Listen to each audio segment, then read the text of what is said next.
আপোনালোকৰ মনত আছে ঢিঙৰ সেই নিৰ্যাতিত ছাত্ৰীগৰাকী ন্যায় দাবীত উজনি নামনি সকলোতে প্ৰতিবাদ হ'ল। সকলোৱে দাবী কৰিলে নিৰ্যাতিত ছাত্ৰীগৰাকীয়ে ন্যায় পাব লাগে। তিনিটা নৰফিকাচৰ কামনা বলি হোৱা সেই ছাত্ৰীগৰাকী হৈ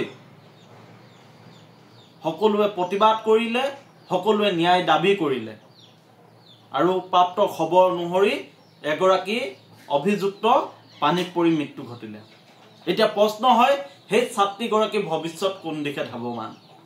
আজি সংবাদ মাধ্যমৰ সন্মুখত ৰাইজৰ দলৰ সভাপতি অখিল গগৈ ডাঙৰীয়াই ছাত্ৰীগৰাকী হৈ প্ৰতিক্ৰিয়া ব্যক্ত কৰিছে আৰু কৈছে যে ছাত্ৰীগৰাকীৰ সমগ্ৰ পঢ়া দায়িত্ব ৰাইজৰ দলৰ সভাপতি তথা বিধায়ক অখিল গগৈ ডাঙৰীয়াই ল'ব খোজে। সমস্ত মই দায়িত্ব ল'ব খোজোঁ।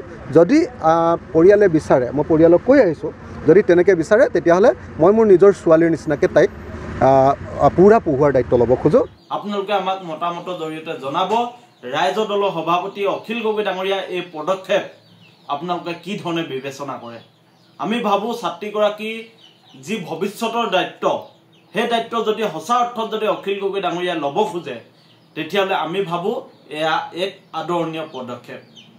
অখিল গগৈ ডাঙৰীয়াই আজি সংবাদ মাধ্যমৰ সন্মুখত কৈছে যে ছাত্ৰীগৰাকীয়ে যদি গুৱাহাটীত পঢ়িব খোজে বা দিল্লীতো পঢ়িব খোজে, নিজৰ ছোৱালীৰ দৰে অখিল গগৈ ডাঙৰীয়াই ছাত্ৰীগৰাকীৰ দায়িত্ব ল'ব খোজে। যদি ছোৱালীগৰাকীয়ে MA কৰে, BA কৰে বা PhDও কৰে তেতিয়াহ'লে সমগ্ৰ পঢ়া দায়িত্ব অখিল গগৈ ডাঙৰীয়াই ল'ব খোজে।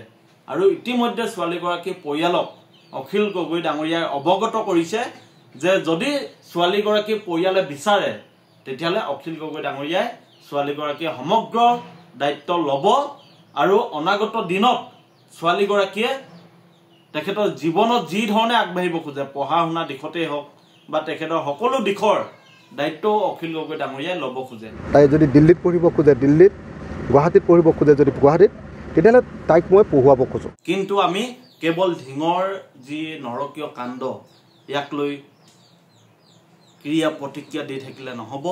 আমি সঁচা অৰ্থত নাৰী নিৰ্যাতনৰ বিৰুদ্ধে সজাগতা আনিব লাগিব। সমগ্ৰ অসমত প্ৰতিদিনে হাজাৰ হাজাৰ নাৰী নিৰ্যাতনৰ সন্মুখীন হৈ আছে। গতিকে ইয়াৰ বিৰুদ্ধে হিমন্ত বিশ্ব শৰ্মা ডাঙৰীয়া চৰকাৰখনে, অসম চৰকাৰৰ গৃহ বিভাগে, অসম প্ৰশাসনে সকলোৱে মিলি, ৰাজ্যখনৰ বিভিন্ন দল সংগঠন সকলোৱে মিলি সজাগতা আনিব লাগিব আৰু অসমত প্ৰতিদিনে যি নাৰী নিৰ্যাতনৰ সন্মুখীন হৈ আছে ইয়াৰ বিৰুদ্ধে সকলোৱে সজাগ আৰু সচেতন হ'ব লাগিব।